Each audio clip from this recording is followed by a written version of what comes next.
je l'ai sur le bout de la langue. Boulgo. Non. C'est ça. Bonjour!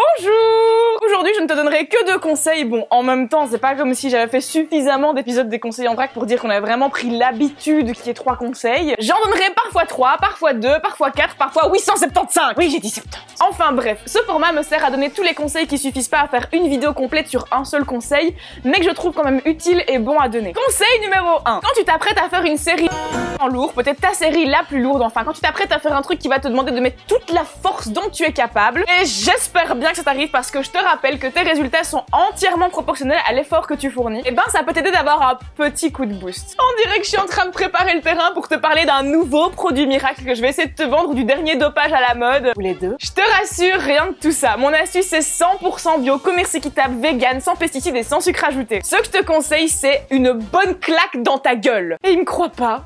Il croit que c'est une blague. Non, c'est pas une blague, je te promets, mon conseil c'est vraiment mange-toi une grosse claque dans la face. En gros, quand tu te manges une gifle, ça excite ton système nerveux. Il est bien réveillé et en alerte. Le principe est super simple. Tu vas demander à ton partenaire d'entraînement ou à n'importe qui traîne dans la salle de te claquer les épaules ou les cuisses juste avant ta série. Ou tu peux aussi te claquer toi-même la face avec tes 2 mains. Ça marche très bien aussi. En vérité, j'adore. Je suis en train de conseiller dans le plus grand des calmes à mes abonnés de se faire frapper, voire de se frapper eux-mêmes.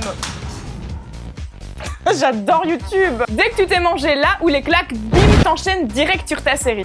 En fait, ça énerve au sens biologique du terme. Tous tes nerfs et ton système nerveux vont être plus réactifs. Et la force en musculation, / powerlifting, / tous les trucs où il faut développer beaucoup de force d'un coup, c'est plus une question de système nerveux que de muscles. Reformulé autrement, en fait, la force que tes muscles peuvent développer est limitée par ton système nerveux. Du coup, si tu aides ton système nerveux à aller un petit peu plus loin, et ben ton muscle suivra. Je te le rappelle, le but en musculation, si tu veux prendre du volume musculaire, c'est de niquer sa race à ton muscle pour que ça crée des micro-déchirures qui vont donner du volume à ton muscle en cicatrisant. Il faut faire sortir son muscle de sa zone de confort pour qu'il y ait ces micro-déchirures qui vont donner du volume en cicatrisant. Mais je t'explique ce principe-là avec beaucoup plus de détails et des petits schémas que t'aideront à bien comprendre tout ça dans la vidéo qui s'affiche juste là si tu veux mieux comprendre comment le muscle prend du volume. Bon, après le conseil que je viens de te donner, ça va pas non plus décupler ta force. Tu vas pas doubler les charges que t'as l'habitude de porter juste parce que t'as pris une gifle. À ce niveau-là, c'est de l'ordre du détail, du peaufinage. C'est pas un conseil qui sera très utile aux débutants. Ça peut juste légèrement t'aider à avoir un petit coup de fouet, le petit coup de boost qui va bien te motiver et bien te réveiller avant ta série.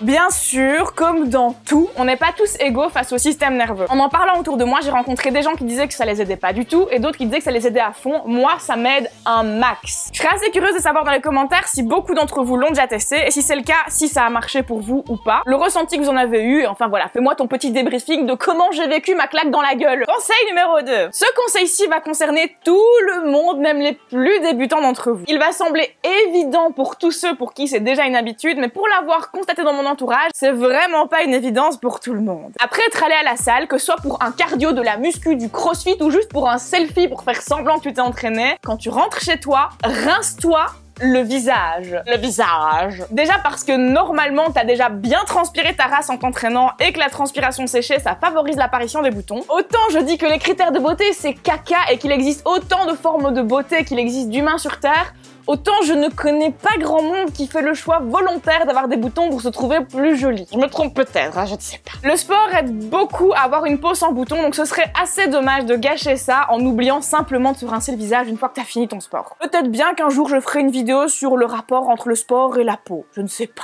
Est-ce que ça t'intéresse? Ensuite, l'autre raison. À la salle, tu vas toucher plein de trucs. Les boutons de ta machine cardio, des haltères, la barre olympique, les pinces, la barre à traction, etc.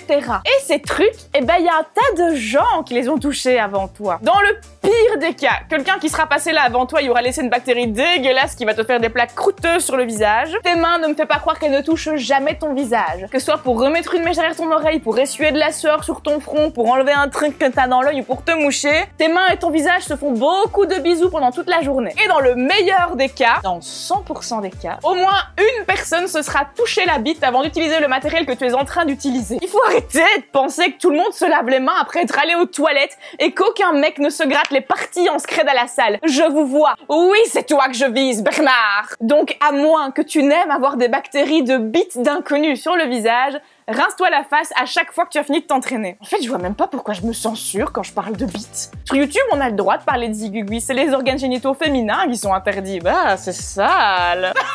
Elle a parlé de zizi.